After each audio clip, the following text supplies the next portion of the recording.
Hello everybody, and welcome to another railway video review.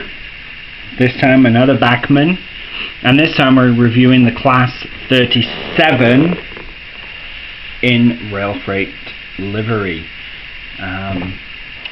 Currently my layout will be consisting of anything sort of in the 1980s period, kind of pre-privatization. So, as these are what I remember as a kid when I lived there. So we'll open this up and have a look. Nice packaging from Bachmann, nice and easy to open. Although there is a lot of it, but I do like how they have them in these plastic cubes of ice, as it were. We'll just get that out of the way. And then this will slide off. There we go. And once again, there's a bunch of detailing parts that's included. This is nice because you can add these if you wish. If you don't want to, you can leave them off. It doesn't affect anything on the trains. They're nicely painted. We'll probably put all these on. Adds all that detail to the trains. They had them in real life, so I don't see any reason why we shouldn't put them on. But we'll look at that later. It looks like there's a couple of snow plows in here and brake cables and such. You'll have to excuse my ignorance for not knowing these. I'm learning as I go, picking up more knowledge on trains and such as time passes by from watching other YouTube videos and being on forums and such. So anybody watching this and it's new to them, I would suggest definitely watch as much as you can, join a couple of forums, get some information, and it's amazing how quickly you'll pick it all up. So, once again, let's get into this block of ice, as it were. Again, this hasn't been opened. This is the first time I'm actually opening it. I've looked at the detail on this just in the packaging. I don't have a chip for it at the moment. I didn't realize that I needed 21 pin chip when I ordered it, so I forgot to pick one of those up. I only have 8 pins, but what I've done is I've ordered some cheap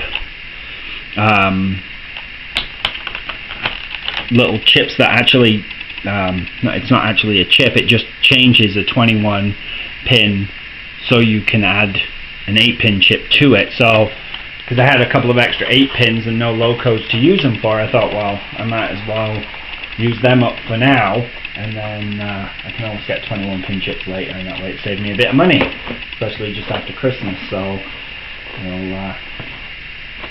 they should arrive sometime this week, and we'll get them chipped when they arrive. So, onto the locomotive. First thing you'll notice when you pick it up is how heavy it is.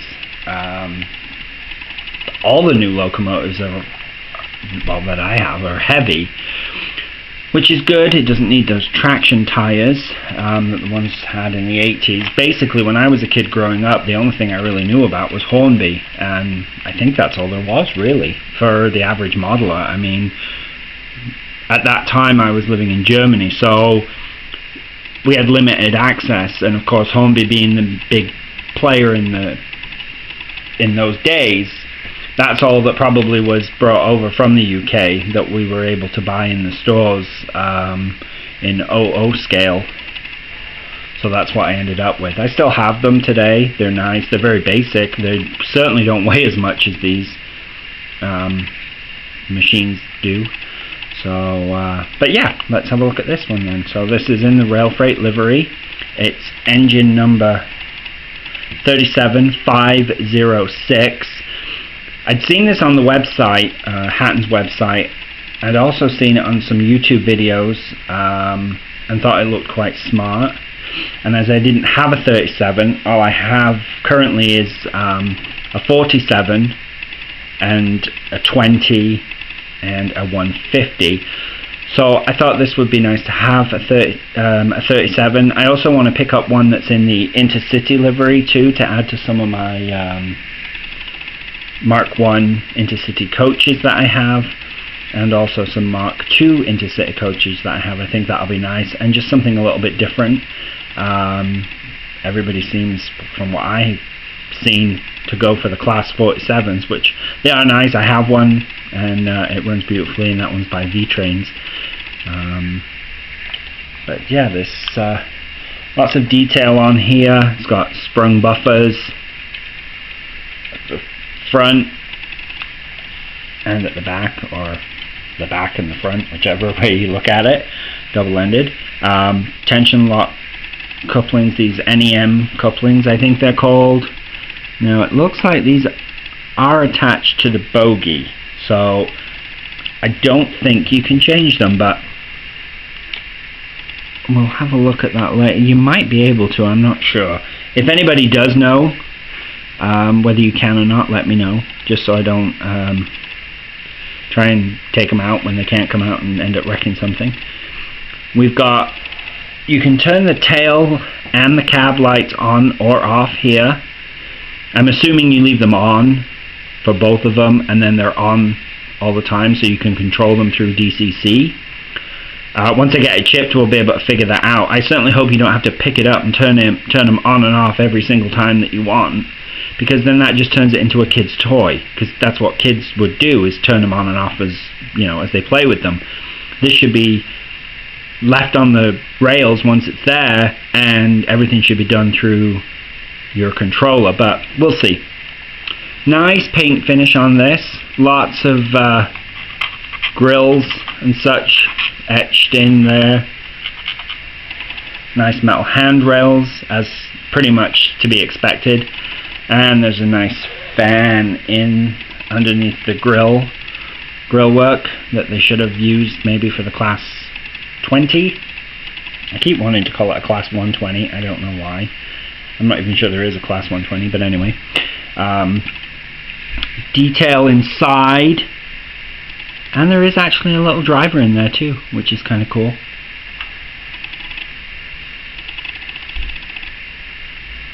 Yep. And there's separate wipers on the windshield. Separate windshield wipers. Again, a nice touch. It is a really nice locomotive. It's very nice indeed. And again, I don't think I paid much for this, about £60. So well worth it. So yeah, let's get this on the track and we'll give it a spin round. Okay. It's a little bit harder to do because it's got that extra wheels. So just give me one sec here.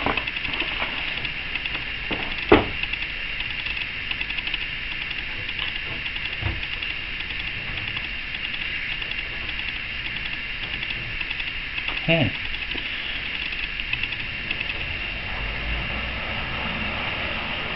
Wow.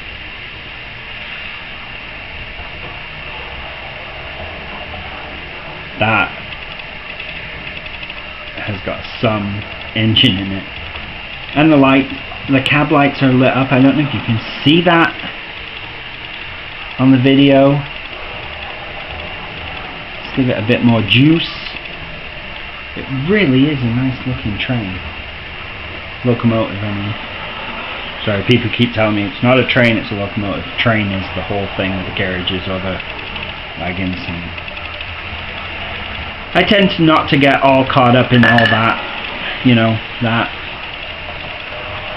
I know it's a locomotive, I say train, big whoop, there's more important things in life to worry about, whether you say train or locomotive, so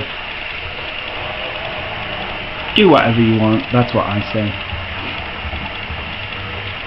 The main point is having fun.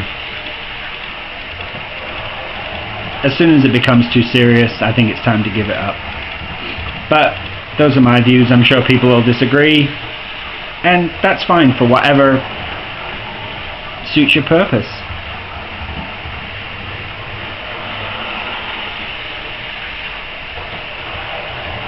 Give it a bit more juice. Nice. So I'm just going to turn the camera a little bit here, and I'll just follow that, and hopefully you can see these lights on as it comes in.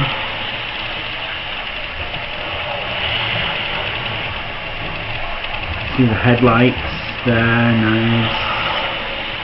And then once it comes around, we'll follow it back this way, and hopefully you should get the tail light there. Maybe not. They are, as I said, this camera's not the best. The lights are faint. You can see them. I'm not having a problem seeing them in regular daylight conditions, so the camera's just not picking them up probably all that well. Let's have a look. Let's slow it down a bit, and we'll see.